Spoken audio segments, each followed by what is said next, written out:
Olá, olá! Seja muito bem-vindo, muito bem-vinda a mais uma live de sexta, onde começamos pontualmente às 12h30, ao meio-dia e meia, e falamos sobre aprendizagem criativa, movimento maker e futuro da educação em geral. Então, estamos aqui para falar mais sobre mais um assunto, lembrando também que temos conteúdos às terças-feiras lá no YouTube. Lá no YouTube eu tenho uma pegada um pouco mais diferente, gosto de falar de mais de uma forma de usar tutoriais, né? Tem o tutorial de Arduino, que são passo a passo de programas, né? Que como você pegar pegar projetos de alunos dos cursos anteriores e fazer engenharia reversa deles. Então, lá no YouTube a gente tem essa capacidade mais de compartilhar a tela e de mostrar projetos.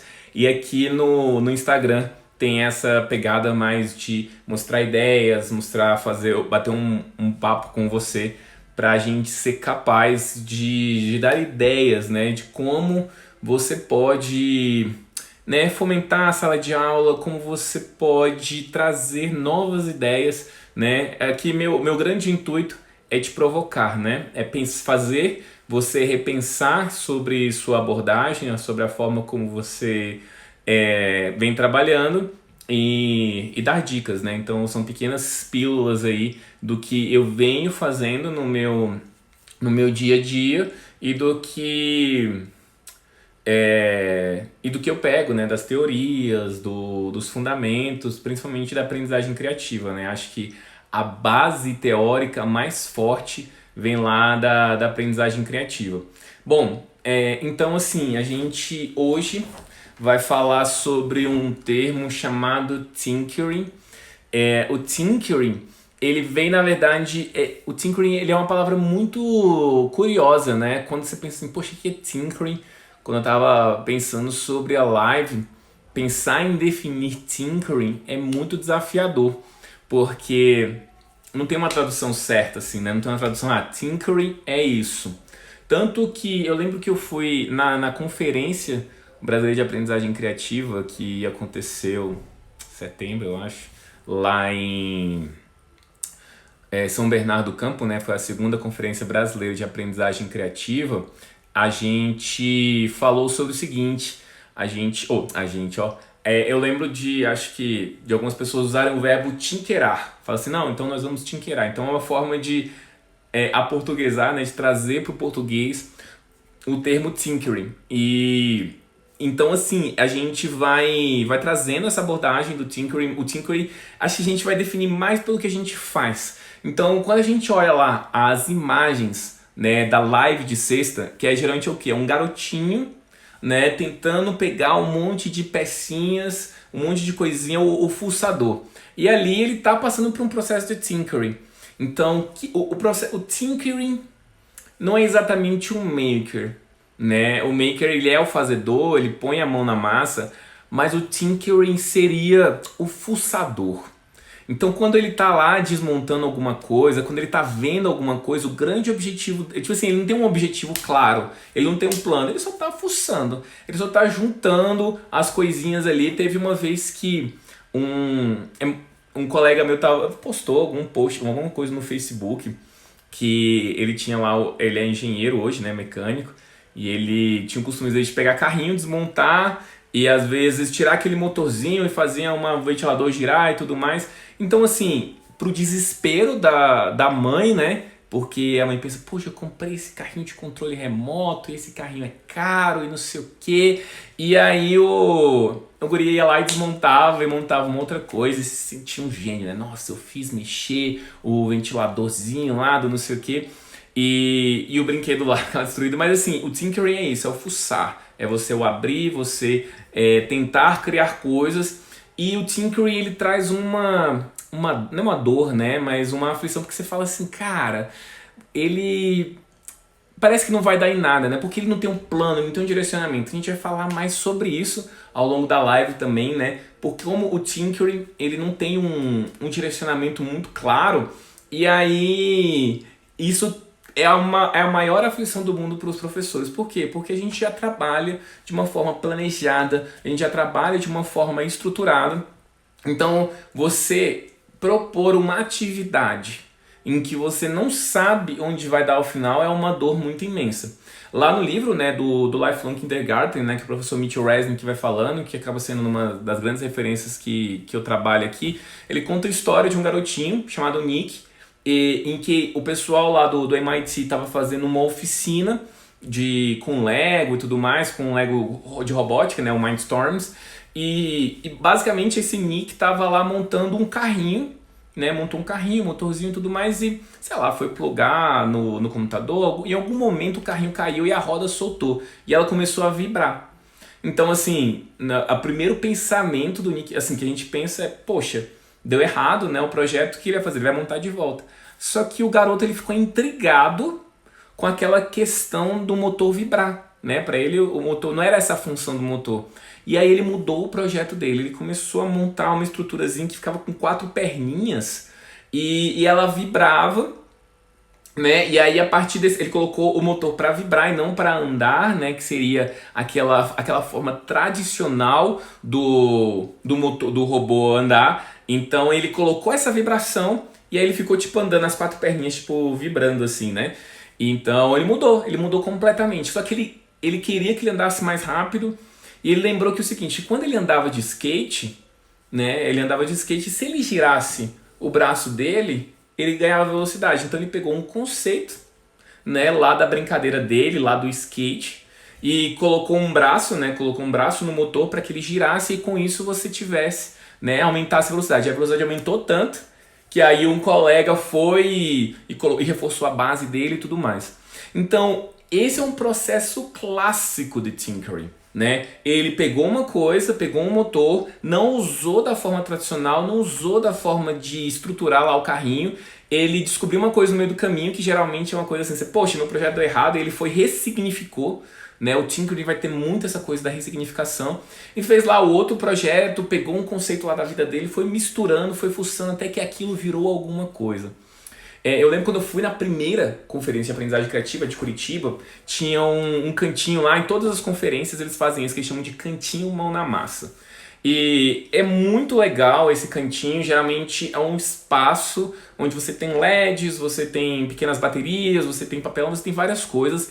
E nesse cantinho mão na massa não é uma oficina, não é nada, é um espaço onde as crianças vão, ou até os adultos vão, e vão criar coisas. Não tem um roteiro, não tem nada. Geralmente tem um monitor ali na frente, né, uma pessoa que vai dando dicas. Olha só, se você misturar esse negócio aqui, você liga o motor e tudo mais. E aí eu lembro que eu fiquei de monitor nessa atividade e teve um garotinho que chegou lá e começou a montar. Eu não vou lembrar o que ele estava montando, mas ele ficou muito entretido naquilo, pegou um papelão e pegou uma coisa de iogurte lá e não sei o que, e fez um LED, aí ele fazia o LED girar, ele colocou o motorzinho, aí o LED girava, fazia um efeito muito louco. E o cantinho ele ficava ali de 10 a meio-dia funcionando só, né? E aí no final ele pediu assim, tio, você guarda meu trabalho porque eu vou voltar mais tarde, né? Ele queria voltar mais tarde para continuar o trabalho. E beleza, aí eu fui, na verdade a gente fica se revezando, então eu nem vi mais esse garotinho. E pra minha surpresa, todo momento, né, a conferência durou 2 dias e toda vez ele ia lá pra esse cantinho mão na massa. E teve uma amiga minha aqui de Brasília, a professora Juliana, que ela filmou, né, e aí nesse último dia ele já tinha feito uma estrutura com a garrafinha, colocou 3 motores embaixo e tinha um motor em cima que ele girava. Aí quando o motor girava para um lado, por reação ele girava para o outro, e ele falou que tentou várias e várias vezes, e fez isso, e fez aquilo, e pediu ajuda para outro cara. Então esse garoto ele não tinha um direcionamento, ele falou assim, eu vou fazer o robozinho de papelão e tal. Ele foi fuçando, ele foi cutucando e passou por um processo de aprendizagem ali bem intenso, né? Então o tinkering é isso, né? É você fuçar, você pegar esses elementos e você criar algo novo, né? Bom, então assim, o que acontece nessa jornada, né? Que características a gente tem no tinkering? A gente tem essa coisa do experimentar de uma forma lúdica, né? É um experimentar pelo experimentar. E se eu pegar essa ferramenta que é usada dessa forma e usar, tipo assim, vou pegar um exemplo bem chulo, bem tosco, mas eu vou pegar a chave de fenda. A função da chave de fenda é apertar parafusos. Mas eu não vou usar a chave de fenda para apertar parafuso, eu vou usar ela para, para prender meu cabelo. vou prender meu cabelo. Então, assim, eu peguei, testei, eu peguei uma outra forma de testar, de redirecionar um objeto, né? Você testa novas ideias, né? E aí com isso o seu objetivo é redirecionado, né? Você vai refinando e vai imaginando novas possibilidades. Então a gente tem um ciclo, né? A gente tem como se fosse uma espiral mesmo, né? Então você experimenta, você testa, a partir do que você testou, você redireciona. Então tá, agora eu vou, em vez de ir nessa direção, lá o exemplo do Nick, né? Em vez de eu fazer um carrinho onde o motor ele mexe as rodinhas, agora eu vou mudar a direção. Eu vou fazer as 4 pernas e vou usar o motor como vibrador. Então ele redirecionou. E aí teve que refinar a proposta. Poxa, como é que eu deixo mais rápido? Aí ele fez uma estratégia. Mas aquilo ali deixou o robô mais instável, então ele refez a base. Então ele fez uma nova estrutura e aí imaginou novas possibilidades. Então a gente tem esse ciclo ali, né? E, bom, o tinkering, quando você olha nessa primeira vista, qual é a impressão que tem? Você fala, tá, é uma brincadeira, é legal, mas até que ponto essa questão de focar em tinkering, focar no tinkerar, ela é significativa, né, na educação e na formação enfim, né? Na verdade, o tinkering,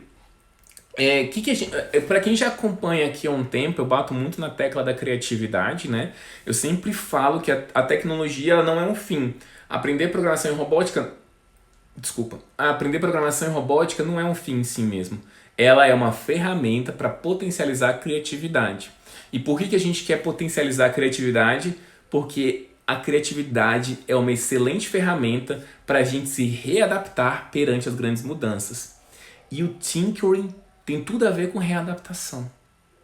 A gente pega algo do zero, começa a fuçar ali e você tem um plano. E de repente aquilo deu errado e você reestruturou e foi para outra direção. Foi fazer outro plano. E você continua nesse processo. Então, o se reinventar, o tinkering, é uma experiência lúdica, divertida, né? Mas que a todo momento ela instiga e te ressignifica o processo criativo. Então ela vai estar ali entre o play, né, o brincar e o fazer, né, o make.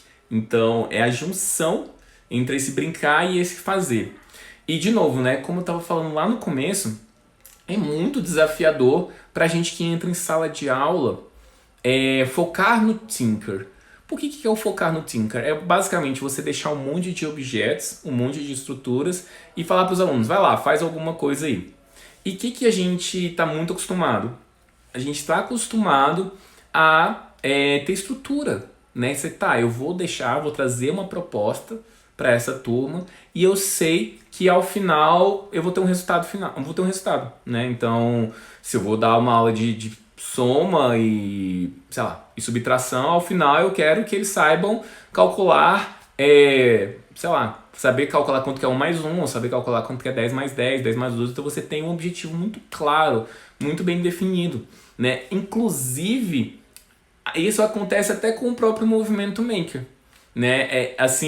E nem vou dizer que é certo ou errado fazer esse tipo de atividade, eu acho até que atividades com instruções bem definidas são legais, mas eu acho que a gente não pode usar essas atividades passo a passo como muleta, né? Então, porque pegar uma atividade clássica, assim, é tipo você, todo mundo agora vai fazer, por exemplo, um projeto o robô que, vamos dizer assim, não, vamos fazer, um trabalho que inclusive a gente até faz muito no curso online. Você vai fazer um teclado de botões, então você vai pegar o Arduino e vai colocar 4 botões e cada botão vai ser uma nota musical. O primeiro botão vai ser o Dó, o segundo vai ser o Ré, o terceiro o Mi e o quarto o Fá, por exemplo. Então você tem ali uma regra muito clara, né? Olha só, nós temos 4 botões, esses botões têm que cada um tocar uma nota musical e com isso vai ter um teclado musical, ponto, né? você tem um passo a passo de como é que você vai configurar o botão pulsador. Você tem muito claro o que você vai colocar no buzzer, e o buzzer tem que tocar aquela determinada nota musical. Então tá tudo muito bem definido. E ao final, ali mais ou menos, todo mundo vai ter mais ou menos o mesmo projeto. Essa é uma abordagem que a gente vai chamar de abordagem top-down, ou seja, uma abordagem de cima para baixo. Ou seja, você tem o plano muito claro, ó, beleza, ó, eu tenho o plano aqui que todo mundo vai fazer um teclado de botões, tranquilo. Então você sabe qual é o passo a passo para isso, então agora todo mundo vai colocar lá o botão na protoboard, agora você vai programar, agora você vai colocar o buzzer, agora você vai programar e tudo mais. Então você tem essa estrutura. E aí é uma atividade maker, é uma atividade de mão na massa, então realmente uma atividade muito, muito beleza, muito estruturada, as pessoas aprenderam lá sobre como é que você programa, sobre eletrônica e tudo mais. Mas eu vou dar de cima para baixo porque você já tinha um plano e depois você levou para a execução. Às vezes é mais fácil de você planejar uma atividade como essa, né? Você pensa, eu conheço os meus alunos, eles devem demorar 10 minutos ali para montar o circuito, aí 20 minutos para fazer não sei o que. Então você estrutura bem, né? E essas são aulas mais seguras da gente dar, porque a gente consegue estruturar o tempo, a gente consegue estruturar o material e você sabe o que vai acontecer no final da história, né? E então assim, quais são as vantagens, né? A vantagem é que você consegue analisar uma situação, você desenvolve um plano muito claro e executa. Então o seu objetivo é, faz uma vez e faz certo, né? Quanto mais planejado, quanto mais estruturado, melhor, assim, menos chances de errar. Quanto mais planejado, menos chances de errar. Então, beleza, existe essa abordagem, mas assim, e aí você vai ter uma outra abordagem. A abordagem do Tinkering não é top-down, não é planejada, não é estruturada, não é passo a passo. Ela é uma abordagem bottom-up, ou seja, de baixo para cima. E o que isso quer dizer? É como se você falasse assim, que nem lá no cantinho mão na massa. Gente, você tem esse conjunto de materiais. O que vocês vão fazer com ele? Não sei. Isso aqui, se você juntar com isso aqui, você faz essa estrutura. Eu tenho vários exemplos de projetos aqui. Não sei o que você vai fazer. E assim, o que acontece geralmente? Geralmente essas pessoas, elas começam estruturando alguma coisa. Eu vou tentar aqui fazer aquelas coisas sem a maior pretensão. Vou fazer aqui uma parada sem a maior pretensão do mundo. Vou misturar aqui esse motorzinho com não sei o que. E aí você, nossa, isso aqui ficou parecendo um boneco. Caramba, ficou parecendo um boneco. E será que a gente consegue fazer o resto do boneco? O que a gente precisa? A gente precisa colocar, a gente pode usar esses barbantes aqui como cabelo. A gente pode usar essa tampa de garrafa como olho. Enfim, a pessoa vai vendo, poxa, eu não tenho tampa de garrafa. Será que tem alguma outra coisa que a gente pode usar? Não sei. E aí a pessoa vai pensando, vai estruturando e tudo mais. Como eu falei, você não tem planejamento, você não tem estrutura. E isso para o professor é desespero. Caramba, eu não tenho estrutura, eu não tenho um passo a passo, eu não sei para onde eu vou seguir. E geralmente o que acontece no Tinkering, ele começa pequeno, né? Ele tem mais ou menos um plano, vai fuçando, ele vai testando, vai vendo o que acontece, vai se ajustando e vai pegando sempre ideias simples. A partir de ideias simples você vai fazendo alguma coisa. Ele não planeja fazer um carro, ele não vai fazer todo o desenho, ele vai começando a montar e você, poxa, isso aqui podia virar um carro. E aí ele vai fazendo, e aí ele vai indo para essa estrutura, né, para o app, né, para falar, então tá, agora eu já meio que fucei, eu já testei, agora eu tenho um plano e meu plano é fazer um carro. Comecei fazendo um boneco, depois tentei fazer um carrinho, mas agora eu quero fazer um carro. Beleza. Então essa é a abordagem. E aí assim, qual é a vantagem? A vantagem é que você se abre para o inesperado. Porque a gente condena muito a questão do erro, né? Você, poxa, mas eu não sei se vai dar tempo, se vai terminar e tudo mais. Se vai terminar a tempo, mas a criança ou quem estiver participando da oficina pode acabar descobrindo alguma coisa no meio do processo que nem você esperava e nem ela. E esse processo é maravilhoso, né? Eu vi, o livro está em inglês, né, do Lifelong. E lá no livro tem uma frase de um professor do MIT, não é o Mitchell, não, é um outro professor. Ele fala alguma coisa assim, né?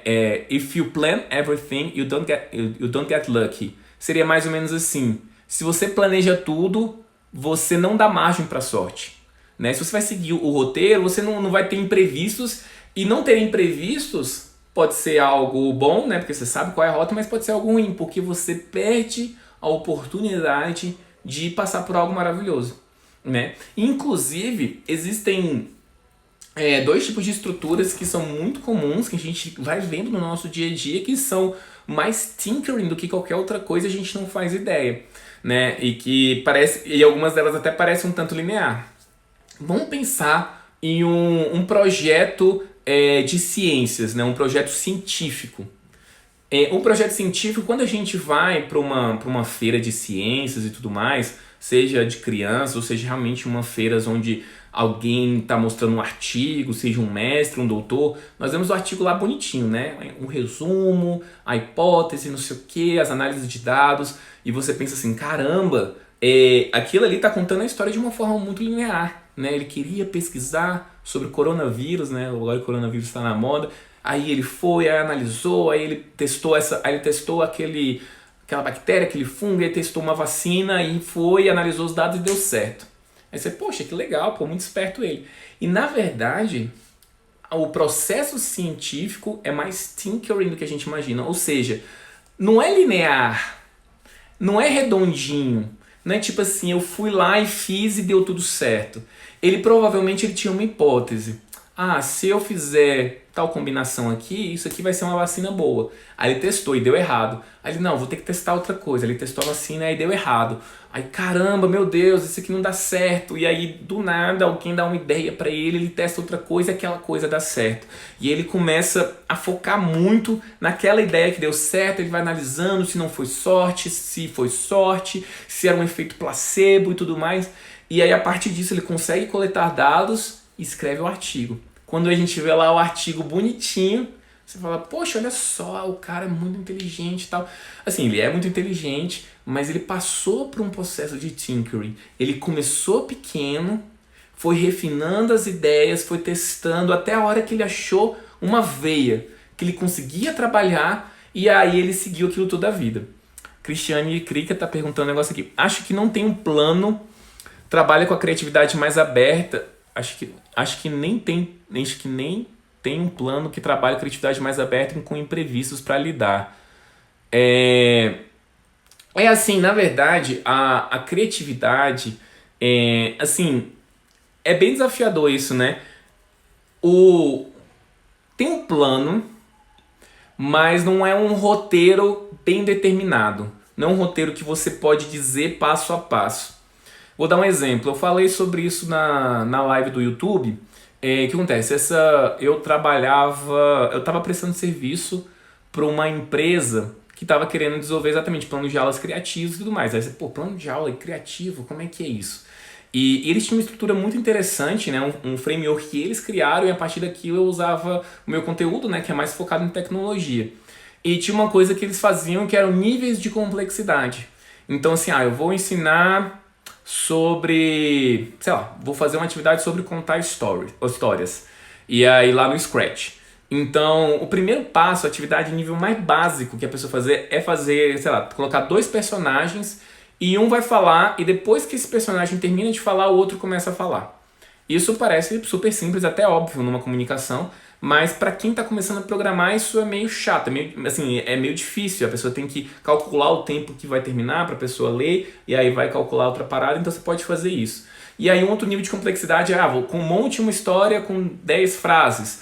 Um outro nível de complexidade é monte uma história com vários personagens. Monte uma história em que mude o cenário e tenha outros personagens aparecendo no meio do caminho. Então, assim, você coloca níveis de complexidade e coisas podem acontecer nesse caminho. Então, você coloca critérios mínimos para a pessoa perceber, assim, qual é o momento, assim, o que é o início da minha jornada, o que é uma atividade avançada para esse projeto, mas eu não sei o que acontece ali no meio. Isso me dá espaço para testar, né? Então, eu acho que um plano de aula criativo, ele traz materiais, né? Ele traz os materiais necessários, ele traz uma proposta, mas ele não traz um passo a passo. Então, assim, narrativas de oficinas de aprendizagem criativa. O pessoal coloca um monte de material, papelão, garrafa PET, não sei o que, LEDs e tal, e fala, pense no Brasil do século XXI. Como vai ser o transporte do Brasil do século XXI? não tem um passo a passo. Agora a gente vai aprender a construir o carrinho do século XXI, não. Eu fico viajando. Eu acho que vai ter um carro que vai flutuar e não sei o que. Aí o outro, não, esse aqui é o teletransporte. Cada um vai viajando e construindo a sua estrutura. Então você tinha uma proposta, você tinha materiais, tinha um direcionamento, mas não tinha um passo a passo. E aí você tá aberto para criatividade. Então acho que é mais ou menos nessa linha. A Cristiane ainda falando também, né, Cristina? Tive um álbum de linha do tempo das atividades de arte para os alunos. Não tinha modelos, então como iríamos criar, os alunos foram dando as dicas. Cada caderno ficou a impressão de cada criança. Poxa, legal, né? Então você tinha a linha do tempo, deixa eu ver se eu entendi, né? Você tinha uma linha do tempo de atividades de arte, eles cada um ia montando com a sua estrutura, né? Eu acho que isso, quando a gente. É bem desafiador fazer isso, né? Mas quanto mais a gente consegue trazer esse lado aberto, nós podemos fomentar a forma de cada um se expressar, né? Que somos diferentes e com isso fomenta a criatividade. Então é muito legal. Tá. Quem não tem um plano. Enfim, acho que entendi. É porque. Bom, mas assim, são roteiros, né? Eu acho que a palavra plano acaba, né, restringindo muito a gente, mas é um roteiro, né? Eu acho que também sem roteiro nem nada, as coisas podem, tipo assim, realmente não dar nada. Que tem até umas objeções, né, com relação ao Tinker, que o pessoal fala assim, tá, beleza. Então deixa a criança fuçando, ela vai lá fazendo e tal. Não tem desvantagens nisso? Primeiro, exatamente essa questão da falta de estrutura. Então, se eu não tenho estrutura, eu vou ter progresso? Se eu tenho essa coisa meio louca, meio, faz o que você quiser. Então, assim, na verdade a gente tem que perceber que tem uma roda e a gente tem que instigar os alunos a participarem dessa roda. Então você começa realmente no nível exploração. E se eu misturar esse elemento com esse? E se eu tentar montar uma coisa com essa? Então é o bottom, né? Ou seja, eu começo lá embaixo. Mas depois a ideia é focar num projeto. Então depois que ele tentou montar, então tá, eu vou agora fazer esse projeto aqui. Estou montando Lego. Aí eu montei aqui, nossa, isso aqui parece um murinho. Isso aqui parece um bonequinho.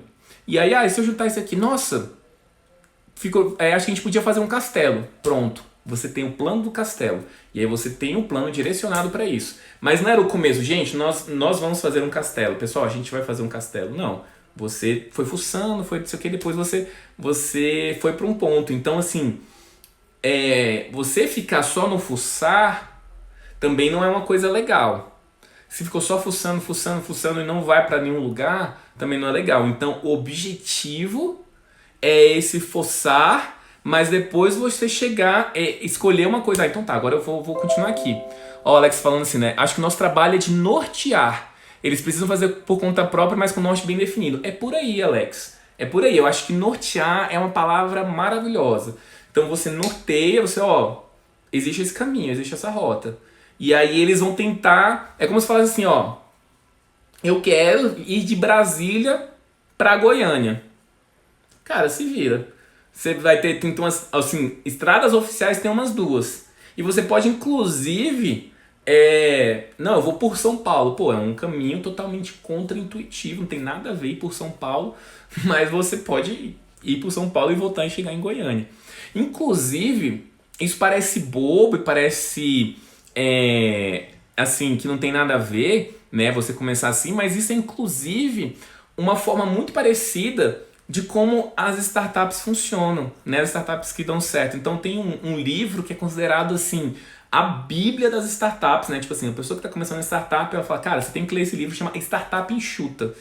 E o que esse Startup Enxuta fala? Ele fala exatamente da história de um cara chamado Eric Rice, em que eles tinham lá a startup deles e queriam fazer um programa interativo do não sei o que, e eles tinham um plano lá certinho, fez o programa, e o programa era lindo, e ele era funcional, e não sei o que, e tinha uma equipe gigante, pegou esse projeto e jogou pro mercado, né, pro mercado testar, e beleza, o produto tá pronto, gente, olhem aí, agora a gente vai ganhar um monte de dinheiro. E o produto deu super errado. E eles, caramba, por que que deu errado e tudo mais. E aí ele vai falando que esse processo da startup enxuta não se trata mais desse planejamento, né, passo a passo antes de você, para depois você jogar no mercado. Você coloca um protótipo, um produto mínimo viável, né? Você fez uma coisa microfuncional, vê se as pessoas aceitam, se elas, poxa, se elas realmente aquela hipótese, né, estava certa, e depois você vai se aprofundando, né? Então, uma vez eu vi quem falou isso foi o Thales Gomes, que é o cara que fundou a EasyTaxi, né? Que era um aplicativo de táxi. Acho que ainda existe, mas hoje ele não está mais à frente. E ele tinha hipótese, assim, na época não tinha Uber, não tinha nada. Ele, poxa, eu acho que se eu usasse aplicativos para chamar táxi, para pessoa chamar um táxi, é muito mais fácil do que você ligar, né? Então, antigamente a gente ligava lá pro coisa do táxi e tal, e o táxi vinha, tinha as cooperativas, não sei o que, aquela loucura toda. E as pessoas pagavam caro e tudo mais para essa cooperativa. E aí, o que ele fez? Ele, cara, eu acho que é um aplicativo bom, mas o que ele fez? Ele não fez o aplicativo. Ele fez uma página na internet, uma landing page, ou seja, só uma página limpa ali, e falava assim, ó, peça seu táxi por aqui. E acho que a pessoa colocava localidade, não sei o que, e aí ele recebia aquilo ali, ele via manualmente e ligava para a rede de táxi, e a pessoa ia e recebia o táxi. Cara, tipo assim, em nível operacional, isso não faz sentido nenhum. Você fala, cara, imagina, como é que o cara vai crescer uma empresa se ele tem que ficar ligando toda hora pro táxi e tudo mais? Mas ele queria testar uma hipótese. Será que as pessoas querem usar a internet para pedir táxi? Será que isso funciona? Será que eu posso fazer isso? E aí ele viu que funcionou. E que ele podia ter várias estruturas. Ele viu vários erros, várias situações ali. Aí ele, poxa, posso criar um aplicativo agora. Aí foi, criou, aí teve o design, não sei o que, tá. E aí as pessoas fizeram. Inclusive, eu não sei se vocês sabem, mas, por exemplo, principalmente lá no meu primeiro curso, Scratch para professores. Eu cheguei assim, pessoal, vou fazer o Scratch para professores. E falei para todo mundo, anunciei, não sei o que, e que vai ter o curso, eu vou ensinar a parte teórica, e eu vou ensinar sobre o Scratch, eu vou ensinar sobre o Arduino, e tarará, e fiz todo esse anúncio. O que acontece? Talvez as pessoas, acho que a maioria das pessoas não sabiam, mas a verdade é que quando eu estava anunciando o curso, eu não tinha um curso pronto. Eu não tinha nem um roteiro assim muito, nossa, bem estruturado. E eu falei, gente, ó, vai ter esse curso. E eu vendi o curso. As pessoas me deram dinheiro e aí eu vendi o curso. E aí depois eu tive que correr atrás, né? Então, assim, aí então realmente eu vou fazer lá, vou fazer as aulas e tal. E eu corri atrás para fazer as aulas e o curso rolando. E várias vezes as pessoas, poxa, essa aula aqui não ficou claro isso aqui. Então eu tive tempo para reajustar para fazer a aula. Então, assim, a partir do que estava acontecendo, né, da hipótese, porque a minha hipótese era, será que as pessoas estão dispostas a fazer um curso online para aprender Scratch? Não sei. A gente podia até falar assim, eu quero e tal, mas enquanto você realmente, né, não mostrar lá e para as pessoas comprarem, eu não sei se as pessoas querem. Então eu podia, imagina, se eu tivesse feito o curso inteiro, gravado e feito todas aquelas coisas, e as pessoas não comprassem. Então perdi um tempo. Então testei uma hipótese e fui seguindo em frente. E isso é o tinkering. É isso que a gente vai trazer para as nossas crianças. É você falar assim, cara, não precisa necessariamente ter um plano bem estruturado. A gente pode começar e fuçando e estruturando coisas. Você vê o que deu certo, o que deu errado nesse processo. E você vai seguindo em frente. E isso não vale só para programação robótica e coisa maker. Isso vale inclusive para escrever. Então, até eu mesmo, né, teve uma vez que eu vi um artigo...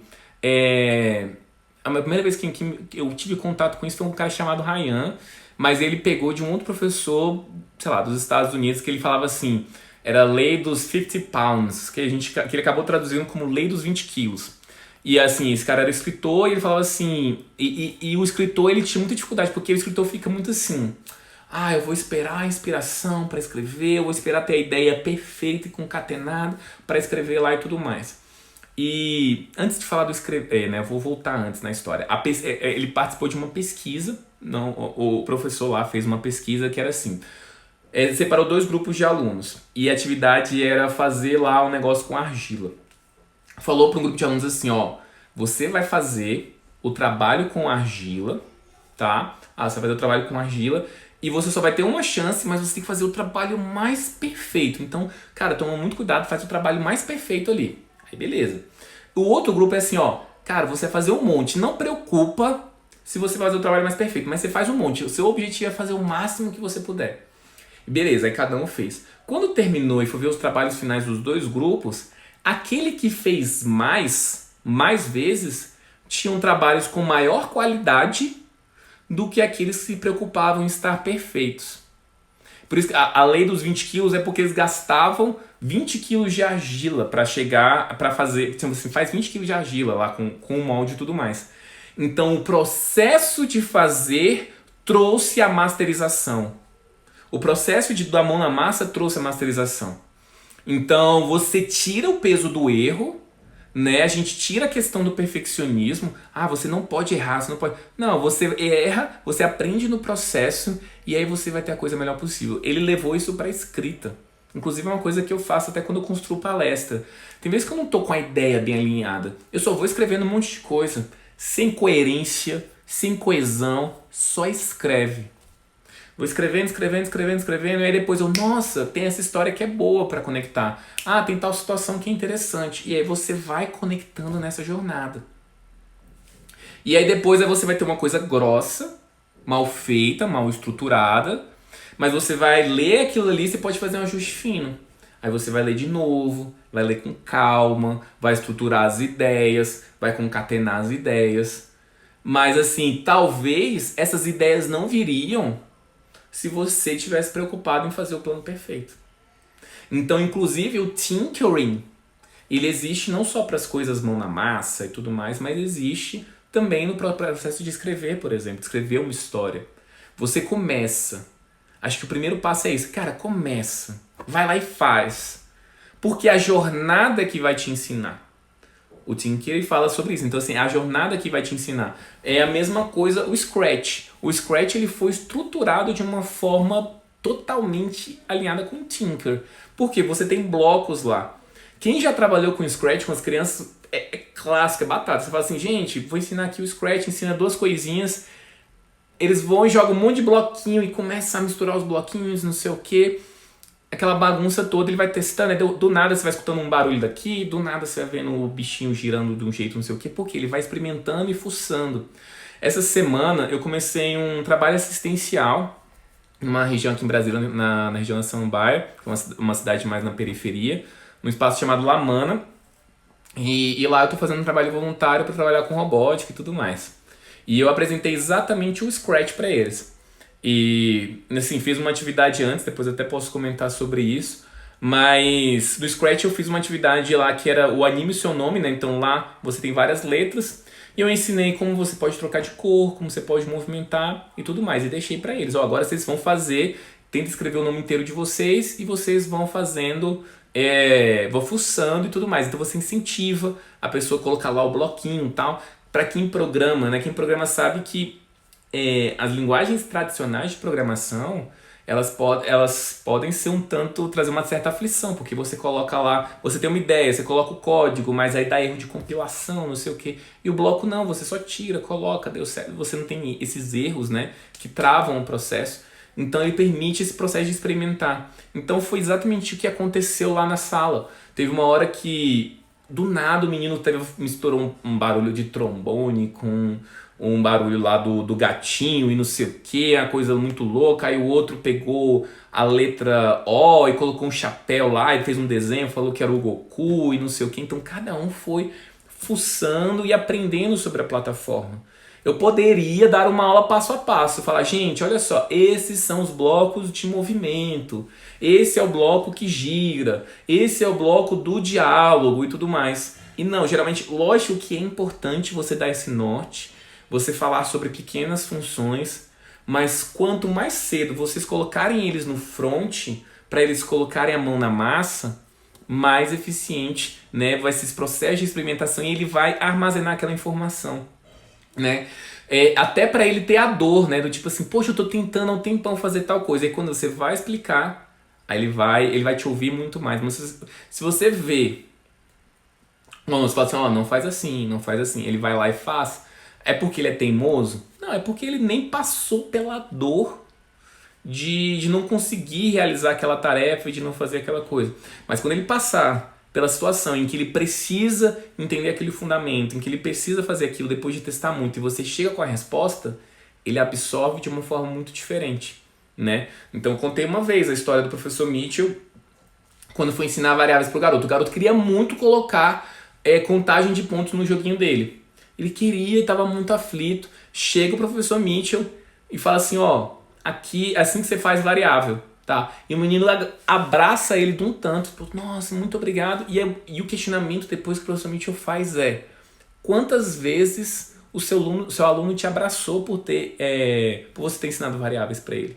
Então, esse é o ponto, né? Ele agradeceu muito por quê? Porque ele estava sedento. Ele estava sedento. E aí sim é a função do professor, né? Você nortear, como o Alex falou ali no começo, você dá roteiros e quando ele der essa empacada, aí você dá essa dica, você dá essa função, ao invés de você ter tudo planejado, estruturado. Então, assim, o que no planejamento, o que você ganha às vezes em eficiência, você perde em criatividade, né? E se o nosso objetivo é criatividade, a gente tem que saber como balançar essa estrutura aí, beleza? Se ninguém tiver uma dúvida, se alguém tiver alguma dúvida, por favor, posta aí, senão a gente vai encerrando, beleza? Então, basicamente, o que norteou a nossa live aqui foi a questão do tinkering, né? Que é essa palavra que não tem tradução para o português, que é o fuçar, né? Que é o como eu consigo aprender, né, no fuçar e depois eu direcionar e realmente ter um plano, né? O quanto eu aprendo nessa estrutura, né, do tinkerar, beleza? Pessoal, gratidão imensa para quem ficou até aqui, né? Estamos ao vivo todas as... recado importante. Estamos com inscrições abertas para a Semana da Robótica em Sala de Aula. Então, Semana da Robótica em Sala de Aula, evento online e gratuito, onde eu vou explicar os passos iniciais de como implementar atividades de robótica em sala de aula, mostrar quais são